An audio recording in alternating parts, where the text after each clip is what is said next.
Dextor Recons, Witcher 3. Welcome to Dextor Recons, Witcher 3. This is a title I've been actually looking to get for quite some time, and one of you lovely subscribers dropped it in my box. Not sure if you really want me to announce who you are or not, so I'm just going to say thank you. So I wanted to take a quick peek at this. It's a game I've played. I think I played Witcher 2. It's a Hound of the Wild Hunt. Woohoo! How the hell did it end up here? The game is well done. I mean, it's got beautiful graphics. The maneuverability is, I'd say it's kind of built for a console, but it's perfectly usable on mouse and keyboard, which is I'm very, very biased to using mouse and keyboard. I don't use consoles at all. But I wanted to talk a little bit about the game and what you got. This is kind of an open world RPG game. Oh, what? I'm taking too much time here. I had a quest and progress that I wanted to show you, but before I do, let's just go over a little bit of this stuff here. You can see my maneuverability seems to be fine. You can do rolls and jumps and stuff. In combat, things become a little bit different.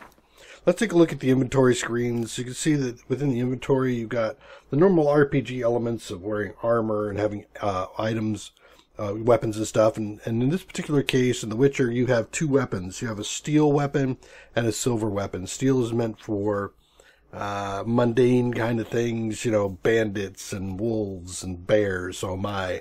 And the silver one is meant for non-mundane magical creatures. So werewolves and wraiths and bog creatures or whatever, hags, all of those require silver to do damage. So depending on what you're attacking, he'll actually automatically pull out the right sword for whatever you tend to be engaging. So if you're going into wolves, it'll pull out the steel weapon. You can choose by hitting 1 or 2 which one you want to pick up. On the other side, you've got a lot of stuff here. You can see that you can pick up a variety of weights. So in this case, I can pick up 130 weight. I think you start off at 70, and you get some upgrades to your saddlebags. Your saddlebags over here will give you additional weight.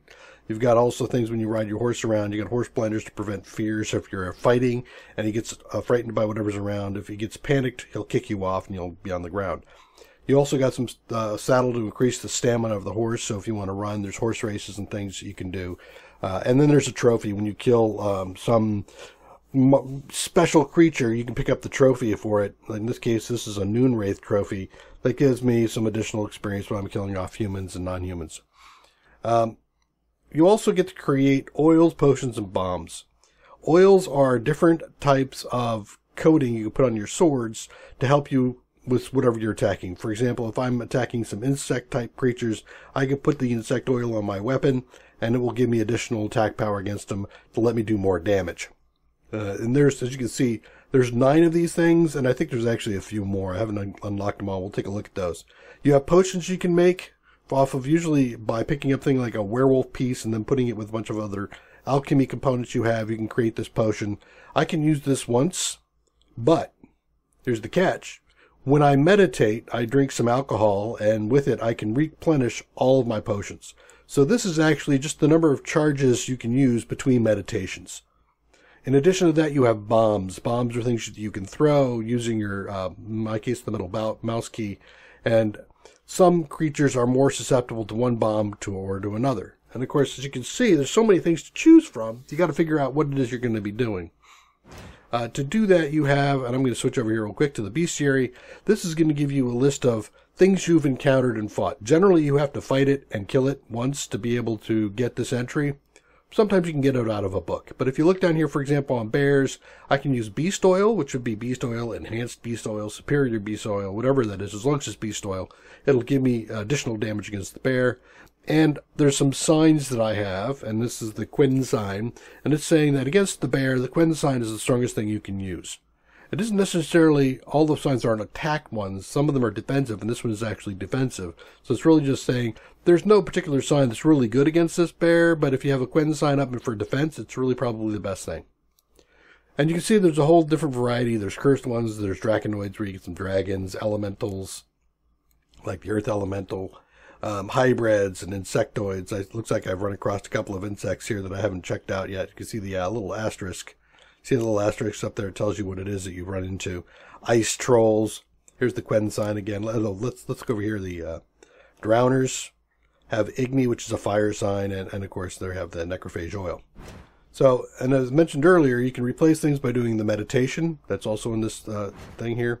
Here's your character that we talked about, and this is the points that you get. I have 2 points that I can still spend on something.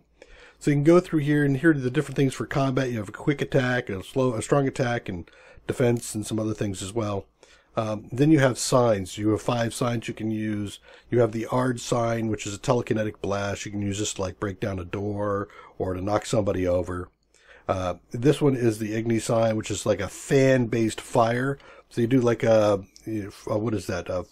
There's a D&D flame game, a flame thing that's like level 1 that's a fan of fire. And then the Yarden sign, this one is a little bit different. You throw this down and it creates a circle on the ground in which it'll slow down some monsters, but it's particularly effective against non-corporeal things like wraiths. Wraiths have a defense against your damage. If you hit them, they get like a damage reduction. But if they're in the Yard sign, they're pulled into this world and you can do full damage to them. And then you have the Quen sign, which is like a shield. You put it up yourself. It's like a psychic shield. And when something attacks you, it knocks off some of that shield. Sometimes it knocks it off completely, and you can get some bonus stuff to it. Like in this particular case, I've added an exploding shield to it. So when they knock it down, it blows up in their face and knocks them over. And then there's the Axii sign, which is kind of a mind-influencing thing. It allows you to affect some of the conversations that you have, where somebody says, I don't want to do something, and you go, ooh, these are not the droids I'm looking for, and change their mind. You can also use it against enemies, which will stun them, and they'll stop and like, what am I doing? And it gives you a chance to get in there and hit them. So in case they're using something like a shield or whatever, you can get around that fairly easily. You have alchemy as well. We talked a little bit about the alchemy. I'll show you some more about that, but there's different effects of the alchemy that you can use. These are all the standard stuff on the top, and then as you go up in levels and spend points within here, for example, I'm over 8th level, I'm 15th, so I could get this level of stuff, but I can't until I spend additional points within the branch. Very familiar to some of the games. Here's some general stuff that you can get. You just buy one of it and it gives you something, survival instinct or whatever. The trick here is that you have to, whatever you buy, you need to throw into your list over here. This is what is currently active. It doesn't have to actually be an active skill, like for example, the Sun and Stars gives me some additional vitality during the sunlight hours and some regeneration during the nighttime hours. But I still have to put it into a slot for it to be effective. It doesn't engage until I put it in one of these slots. In addition, you have these things called mutagens, which are over here. These mutagens you can place on your little diamond spots on the side, and when you do, it'll give you some additional stuff. Like this gives me 5 attack power. If I match it up to a skill of its color, I can double its effect. So that's what you want to do when you get the chances to match this thing up so you can double the effect of whatever you put in there. So for example, if I take this greater green mutagen, and I put it in one of these slots, if I put it over here, I could get, instead of 150, I could get 300. But if I put it down in here, I'd only get 150. You also have a list of quests. It's very quest-driven. It's one of those things where you go around, act like a vacuum, and take every quest you can get your hands on, generally speaking. Most of these don't have timers. It's very rare to run across something with a timer in it. So you can just grab the quest, run off, and come back 4 days later and decide to finish it off. I like this because, again, this gives you the chance to select what you want to do here. As you can see, I've picked this particular, the Aperian Phantom quest. Ran across some halflings. They had an exclamation point over their head. I went and talked to them, and they gave me a quest. It's very similar to like EverQuest or WoW, where you run around, you go into a city, and you just grab all the quests you can, and then you walk outside, and you just happen to, as you're walking from A to B, you happen to complete quests as you go, just by accident. And you don't have to be on a quest to get progress on that quest. So I could be doing this, and then run across something for the mysterious tracks, and if I do and I see that, it'll actually credit that quest even though it's not currently active. So I really enjoy that, and it breaks it down into your main quest, your secondary quest. So this is the main storyline quest. These are all the ones that you come across as you adventure, and it's like, hey, would you want to do something for me? And then you've got these Witcher contracts, which are go kill me something, basically. And it'll give you this little number here which tells you how much, what level this quest is. So I'm level 15, so this shouldn't be too hard for me to complete. But if I went after Missing Brother, for example, at level 33, I'd get my ass handed to me. You also have treasure hunts. These are things you might pick up along the way off of boards that have, they post little things for quests or notices or whatever up on the notice board, and you go and you grab those, and it'll enter some things into your list here. Or you might even just stumble across a place for a treasure hunt. And this is just saying, hey, look, if you go here, you'll get some gear. So that's something you do. And you can take a look at all your completed quests. Once you finished it, it goes down in here. Like, for example, I can take a look at the Kaer Morhen one or the Lilac. And if you fail, you can take a look at this. And generally, the ones that fail have been either there's a question of, do you do A or do you do B? In this particular case, it's, do I get a real pass or do I get a counterfeit pass? And I went off and I got the real pass. And because I got the real pass, the counterfeit pass failed. Bitter Harvest here is just a case of, this was a learning experience for me. Most of the time when you run into these kinds of quests, they're event triggered, which means I can go in and do some stuff and then I can walk away from it and come back in 4 or 5 or 6 days, even though it feels like I should be rushed. A timer quest, for example, you got 5 minutes to do this, and if you don't do it in 5 minutes, you fail. I haven't seen one of those, but in this particular case, this was protect some people who were scavenging from monsters, and I just went around and killed monsters all the way around these guys, and I really wasn't paying attention because I didn't think that the scavengers would get killed. Surprise! Dead. So that was bad. You have a world map, which it flags wherever your current quest is. So you can see here, for example, the Phantom quest is back here, and you go talk to these guys about what's going on, because I just failed something that I was working on. But you can see also, there's little arrows, so you can see like, hey, there's a marker here. And those markers, that information one and these blue ones, these come from here. If I do a right click and hold it down, I have the option of putting 3 different things down on the screen, so I can say, hey, look, this is informational. And that just tells me that there's something here, and I'll remove it with the right click. You can see question marks for, hey, I know that there's something there. Generally, that means I've gone to one of these notice boards, I've picked up a piece of paper, and it said, there's this thing over in this place. And so now you get to go take a look and see what's going on with that location. There might be bandits, there might be a hive, there, a monster nest or something. But there's always something there to go look at. There's actually things you can also go places and find things that you didn't realize there was nothing there. Like, for example, you'll see over here, there's this place here. Well, I'd put this marker here to tell myself that I wanted to go look at this. There was nothing there to tell me I could get anything. I just walked over there and I ended up picking up a quest. So whenever you see something like, buildings here, you should probably go take a look.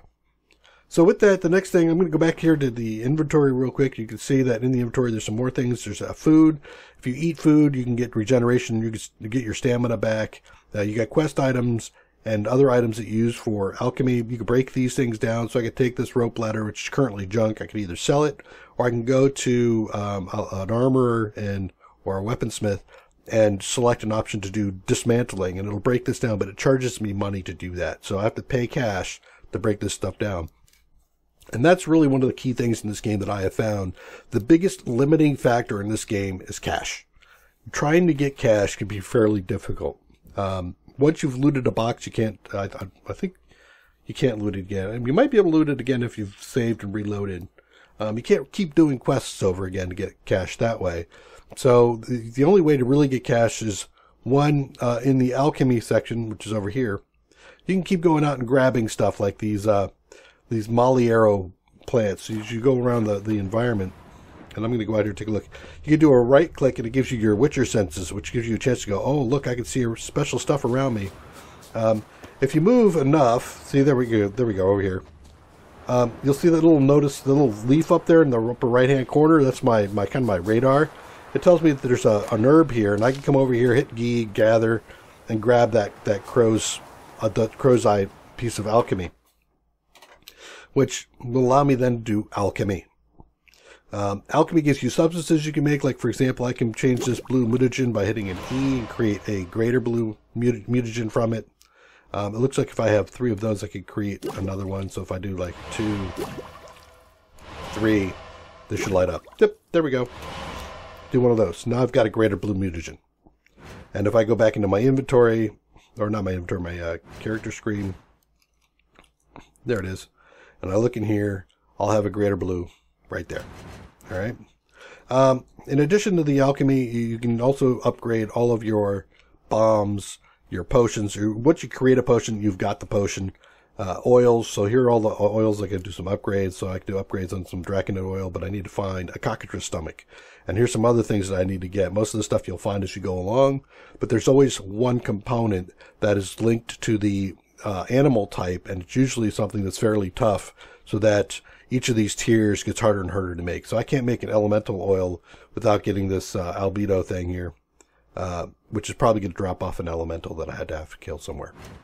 So next thing is crafting. You can create your own items. So in this particular case, for example, if I wanted to create some griffin boots, I just have to go out and get all the components, a couple of other scraps. Those scraps I can get from dismantling pieces of things that I have in my inventory, or I could just go to a blacksmith and buy those items off them if I want to. Generally, the dismantling is a little cheaper, but it still costs quite a bit of money. In addition to that, when you go around and you get these quests like this one, you'll see in the radar screen, it's giving me little dots, which is telling me, hey, if you go over here, I'm going to grab that. You go over here, this is basically the path it suggests you take. It's pretty good. It's not always on point, but it gives you a pretty good feeling for where we want to go. And you can hit shift key to run, which will start taking some stamina. But up at the on the wheel, you can see that flashing yellow circle. That's just telling me where I need to go to complete this thing. The next thing I wanted to say is that Your apiary here we go. So when we talk to this guy, you can see there's comments, and the amount of voice acting in this game is phenomenal. Everything is voice acting. I've run across a number of games like The Long Dark, for example. There's some voice acting, but then there's some areas where they've just given you the text. I'm really impressed with the amount of voice acting in this. Really, really well done. Good enough for me. So let's get out of here. So now you can see I've updated that quest, gave them the idea of what it was. If I was actually engaged in the game rather than doing the recording, I probably would have killed that dog, the Wild Hunt. And you can actually see, because I failed. So if I take a look at my journal under the failed, I have added one more, which was defeat the Hound of the West. I didn't do that. One last thing about this, and maybe I'll try to get myself into a quick combat somewhere. Let me take a look here. Where have I gone? That way. Let's head over here. I'm going to put a marker. Now that marker shows up on my screen right there. And we'll head over there, and we'll talk about the next thing I'm going to do. So, this game, besides this, also has a mini game, which is called Gwent. Gwent is a card game you play that it's a lot like Magic the Gathering, Hearthstone, any of those kind of things. You go around, you talk to merchants. The merchants play the game. You play them. If you win, they'll give you a special card. Sometimes it's not so special. Sometimes it's really special. And sometimes they're just selling cards in their inventory. So every merchant you see, you should stop and talk to get the opportunity to say, hey, what do you got on you? Oh, there we go. I got some critter. What is that? That sounds interesting. What I'm doing is I'm hitting my Witcher sense, and you can see that little circle thing. That sounds like a necker. You can go over there and investigate what's going on. And, yep, see, I got critters. What are you? What are you? You're a hag of some type, aren't you? So we're going to get in there and play with that guy here in just a second. Oh, he's guarding a treasure. So I just got an event for guarded treasure. No, all right, we're fine. We're going to be ready for you. So if I want to, I can hit B. I know this is a hag by the look of it. So if I go down here and I take a look at the hags, I'm not really sure. I think it might be a water hag. The Quen sign, the Inkney sign, and the necrophage oil is what I want. So if I go to my inventory and grab my necrophage oil, over here, is that it? Necrophage oil. I can drop it and I'll put it on my sword. Now my sword will do, if you see my list here, here's the damage it does, and down the bottom you'll see it does plus 25 power. Yes, I know I don't have anything plugged into it. I'm not really too terribly interested in that. And I have the Igni, I have the Igni in there, but if I hit the space key I can do some rolling around, and I'm pretty much hard to hit when I do that. Watch the name. Watch the water hag's name. Well, you witch. You hag. When she attacks, it'll highlight darker red. Come here, lady. Let's have some fun. Come on. You see it just brightened up the red. That means it's going to attack, and it gives you a chance to try to dodge out of the way quickly. And if you don't pay attention, she'll hit you. Ah, she's throwing something at me. No, don't do it. You whack, whack, whack. And now if I use my sign, oh, damn it. Nice hit, little girl. Nice hit. There we go. There's my sign. I can set it on fire, and hopefully it gives me a chance to do some additional damage. And once it's dead, boom. And you'll see on my upper screen there's a little red X. That means there's loot for me to grab. I can come up here and grab the loot. I get a Hag's Tooth, some Venom Extract, and Rib Leaf. All those are alchemy components. And when I come over here to the guarded treasure, I can loot it. Now, if I don't know where that guarded treasure is, I can go into my Witcher senses and look around. Oh, look, there's something here to loot. There's a black doll in there. It's yellow. You see, here's some more loot. I'll loot that. And when I loot it, you'll see it on highlight, so that I know that there's nothing in there. And then here's the actual loot. So if I look in here, there's a lot of good stuff, and if I take it, hit the space bar, hit them all. Now it says, hey, by the way, you can create new stuff in crafting. I got a new alchemy thing. I can upgrade my deuterium bomb, or a deuterium bomb, whatever that is. But other than that, now let's take a look at the game Gwent. I'll tell you what, I'm going to cut to a place where I can play a game of Gwent, and then we'll show it to you.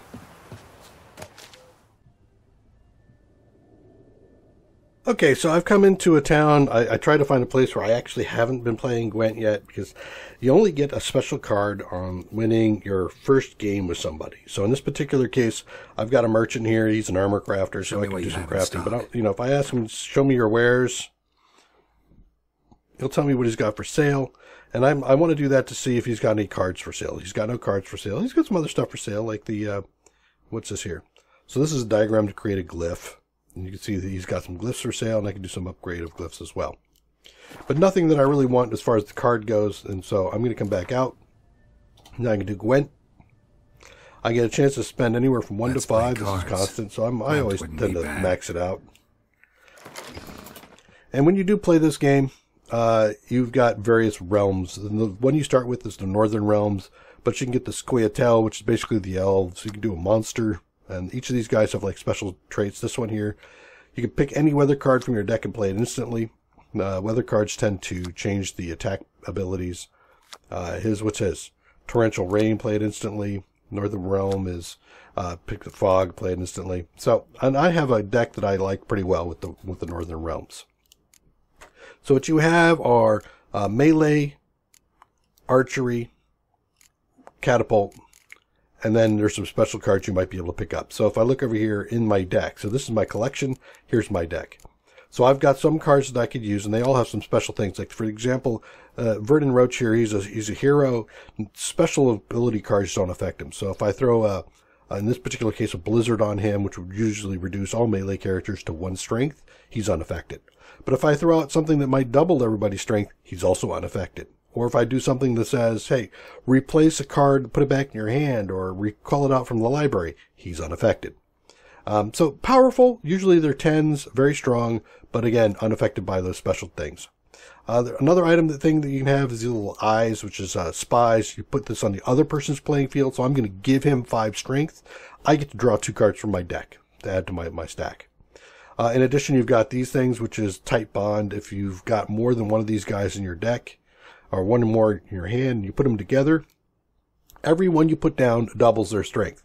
So if I have 2 of these guys and I put them 2 down next to each other, the 4 strengths become 8, so that instead of being a total of 8, I get a total of 16. If I throw another 4 down, another one of these guys at 4, instead of getting 8, I get 16 across the board, and so it becomes 48. So this can scale really, really quickly.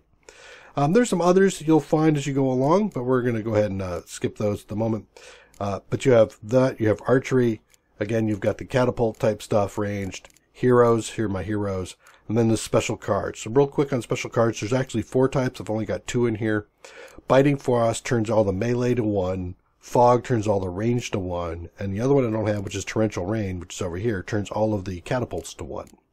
Clearing Weather clears out all the weather effects. So let's go ahead and do it. You start the game, he's Scotel, and his perk is to be able to go first if he wants to, which he does. And then here's my hand right here. And I can go through my hand and decide, do I want to keep all these or do I want to toss them? I like to get as many of these tight bonds as I can get, or spy masters, so I can get extra cards to try to get that. These are all decent cards. I wouldn't mind having some of the other specials like the torrential rain or something, but since my special ability is play the fog out of my deck, I actually don't want fog in my hand. But these are all good. Decoy allows me to swap somebody out, so if I put a spy master on the other side and then he takes it and he puts it on my side, I could take whatever spy is put on my side, pick it up and play it again on his side. So we get this thing going on with decoys where you end up swapping spies back and forth a few times. You end up with a bunch of cards in your deck. The Scorch allows me to delete the highest level card on the screen, on the playing field. Everybody with that number. So if I have everybody out at a highest level of 6, all cards at 6 get deleted, both his and mine. And this one allows you to double. So I like these cards. I like those cards. This is pretty much the same one way or the other, so it's his. So I'm going to take this just standard 5. I'm going to hit the space bar, replace it. I got another 5. I'm going to do it again because I want to get somebody with a special ability. Did I? I did. I got the catapult, but I only have one of those. So he's going to play one Spy Master. And this is really good. It's unaffected. I can't pull it back up and play it again. Can't pull it out of my deck. But he gets 2 cards, and it's no thing. I mean, that's the best, one of the best cards, I think. I love that card. And in exchange, let me give you the same thing. Watch, I'll draw 2 cards. Boom, there we go. And I didn't get a hand that I wanted. So now he's passing. I need to be able to beat 5 strength to win, and I can do that easily. So I'm going to throw this thing out here for 6. There it is. Now I can pass the hand, because once you've passed, you can't play anymore. No matter what happens, you're done. You're just saying, you play your cards and we'll see what happens. I won, and my special ability is if I win a hand, I get a draw card. So I drew this card out, which is pretty cool. And if I look at my deck, I don't have anything in here at the moment. So let's just start playing. I have this sneaky suspicion this is going to get ugly. Let's throw that out there, see what happens. Yeah, he's going to start throwing stuff out. Where's my best... Trying to think what I want to do. I'm going to play non-special cards at the moment. I'm going to expect that I am going to lose this hand. Frost, yes. I'm going to do one more. I'm going to keep myself on the winning side. I want him to play cards. Now he's played those. I'm going to do Torrential Rain, which is going to reduce that 6 to a 1. Not rain, a fog. So now I'm winning again. So now he's going to play another card if he wants to win. So he's going to Torrential Rain. So he's winning because he's got the special card that's unaffected. So that means if I want to keep this going, I have to play my special card. So it kind of goes back and forth like this. And you can see we got about the same number of cards. He's got a pretty good chance to win at this. Oh boy. So that one gives him the chance to pull all the other similar cards out of his deck. So he's up 1 on me. What do I want to do? I don't have anything in here to pull out, and that's what this special ability allows me, is to pull something special out. If it's a tie, we both lose. So I'm okay with that. So here we are a tie. Here's the lives. He's got nothing here. Oh, nice. Oh boy, do I really want to push this? What's the highest score? Oh. Yes, I think I do want to push this. If I could get Scorch out. Let's pull this nice big fat one back. So I'm going to swap it out with my decoy. See what he does. 0. Yeah, he's going to summon out something out of his deck, which is going to be a Spy Master. Thank you very much.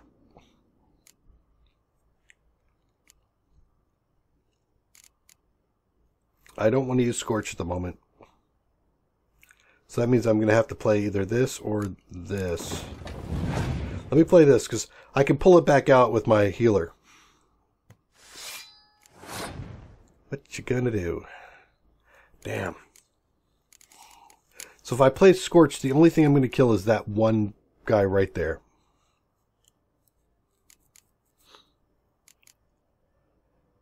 And if I play my horn, then I can't do it. Do I want to just give this up?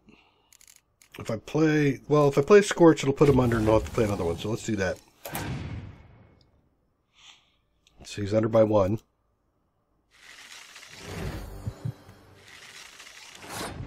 Okay. He's over by 1.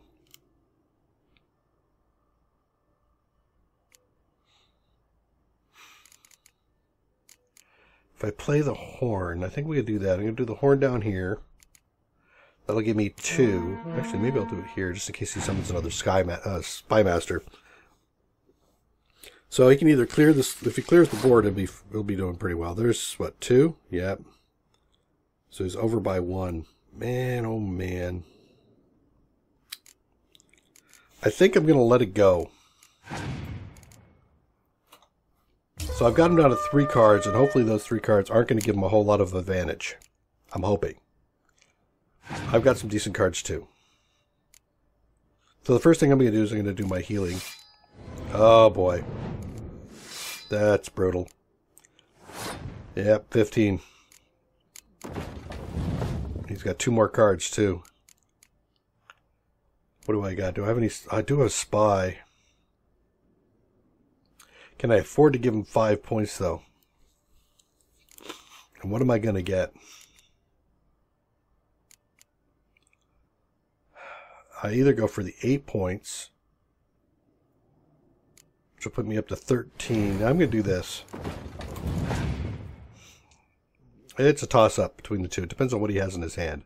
I'm hoping he's got some, like, clear skies or something. Alright. Don't play anything. No points. No points. Oh, God. 27. Alright, now, I don't remember. Let's see this. I'm going to get 12 points. 29. Woohoo! I win. You can see how this game goes. It takes a lot of strategy to be able to get through it and win. So now that I won, if you look at the left-hand center screen, you'll see that I got some crowns, and there's my special card that I picked up, which is Ghoul. So if I hit my escape key, I go into the Gwent Dex, and I can take a look at that's a monster. There's the Ghoul. So the Ghoul has that ability of banding together. So if I play one, all of the other ones in my deck get played. And if I'm not mistaken, I don't think I have any other Ghouls. Do I? Got Crones. Neckers. Nope, no Ghouls. But I'll throw it in there anyway because you can see my unit count's low. So I'll grab it and toss them in. There we go. So that's Gwent. That's Witcher 3. Overall, my opinions, my reference here. The game is definitely worth getting and playing, especially if you like role-playing games. I would strongly recommend it. If you put it on your wish list or if you take a look at it, it usually will drop in at I think it's $40 US at normal price. But if you just hang out and wait, it usually goes in at 50%, so you can get it at $20. I would suggest, obviously save the money if you're willing to wait. But all that, so you can see I got another discovered location by grabbing those things off the notice board. But yeah, go ahead and play the game, I think. Highly recommend it. So, let's see, scores, I'd give it 5 out of 5. I really like it. And so far, I think I've sunk 35, 40 hours into this game. It's really addictive. I found myself at one point in time just playing and I look over and, oh my God, it's 4 o'clock in the morning. I better get back to bed.